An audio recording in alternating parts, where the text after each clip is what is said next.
प्यारे बच्चों, आज हम अपने पाठ 2 का व्याकरण भाग करेंगे, जिसका विषय है वर्तनी। आपको पता है वर्तनी क्या होता है? वर्तनी होता है शुद्ध लेखन। वर्तनी का अर्थ है शुद्ध लेखन। शब्दों के शुद्ध लिखित रूप को ही वर्तनी कहा जाता है। ठीक है, जब हम एक शब्द को शुद्ध रूप में लिखेंगे तो यानी उसका शुद्ध लेखन ही वर्तनी कहा जाता है। आपने यहाँ एक कॉमिक दी है, इसको ध्यान से पढ़ना। और इसमें आप देखोगे कि आपने उसका उच्चारण गलत किया है, तो आपने उसको लिखा भी गलत है। तो यहाँ पर बहुत सारे शब्द जो हैं आपके गलत लेखन है उनका, तो उसको आपने एक बार ध्यान से पढ़ना है और देखना है किस शब्द को आपने गलत लिखा हुआ है इसमें। अब देखो क्या होता है, शुद्ध वर्तनी कैसे करेंगे हम, कैसे हमें भाषा के शुद्ध रूप का ज्ञान होगा। हिंदी भाषा में जिन शब्दों का उच्चारण करते हैं हम उसी रूप में उनको लिखते हैं। यानी हमें मेन क्या करना है कि शब्दों को शुद्ध रूप से बोलना है। यानी अगर हम शुद्ध बोलेंगे तो उसको लिखेंगे भी शुद्ध ही। 2 तरह की अशुद्धियां मिलती हैं। जो वर्तनी है, वर्तनी में हमारी अशुद्धियां मेन रूप से 2 टाइप की होती हैं। कौन कौन सी? एक तो होती है उच्चारण संबंधी और एक होती है मात्राओं का सही ज्ञान ना होना। यानी हम जब कोई भी शब्द लिख रहे होते हैं तो हमें 2 बातों का ध्यान रखना होगा। एक तो हमने उस शब्द का जो उच्चारण है उसका सही उच्चारण करना है। यानी अगर हम उसको सही बोलेंगे तो लिखेंगे भी सही। और फिर दूसरा हमें किस बात को ध्यान में रखना है कि हमें मात्राओं का ज्ञान सही होना चाहिए।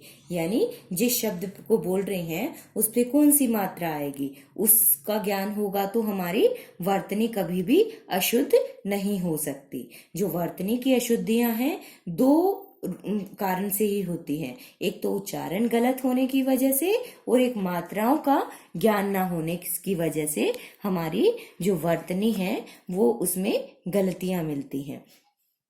हमें मेन इन दोनों ही बातों का ध्यान रखना पड़ेगा। अब नेक्स्ट देखिए, शुद्ध रूप और अशुद्ध। अब हम क्या है? तिथि। क्या है ये? तिथि। जबकि होता क्या है? तिथि। तिथि। ठीक है। बूढ़ा, बूढ़ा भी नहीं होता, बूढ़ा, बूढ़ा। ऐसे ही हम जो बोलेंगे ना वही हम लिखते हैं। अब हमने बोला कवि, कवि तो कुछ भी नहीं होता। क्या होता है? कवि, कवि। भू भू भू मी कभी होता है? नहीं। भू, बड़ा भू है ना, ऊ की साउंड ज्यादा ले रहे हैं तो भू मी, भूमि। जो हम उच्चारण करते हैं वही लिखते हैं। तो अब ये देखो, अढ़ेर, अढ़ेर कुछ नहीं होता, ढे होता है, ढ होता है, ढेर। जादू, जादू।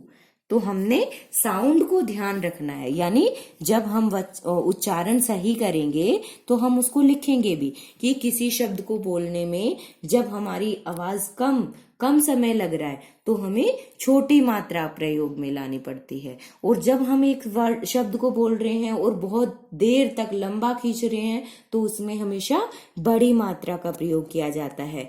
यानी ऊ की साउंड है तो बड़े ऊ की मात्रा लगेगी। ओ है या औ है तो औ में हमें बड़ा औ आता है तो उसकी साउंड करेगी। तो हमने क्या करना है, मेन इसी बात का ध्यान रखना है। जब भी हम किसी शब्द को लिखते हैं तो उसके शुद्ध रूप को लिखने के लिए हमें 2 चीजों का ध्यान रखना पड़ेगा। एक तो हमें उसके उच्चारण का ध्यान रखना पड़ेगा और दूसरा कि हम जो मात्रा प्रयोग में ला रहे हैं ना उसका ध्यान रखेंगे।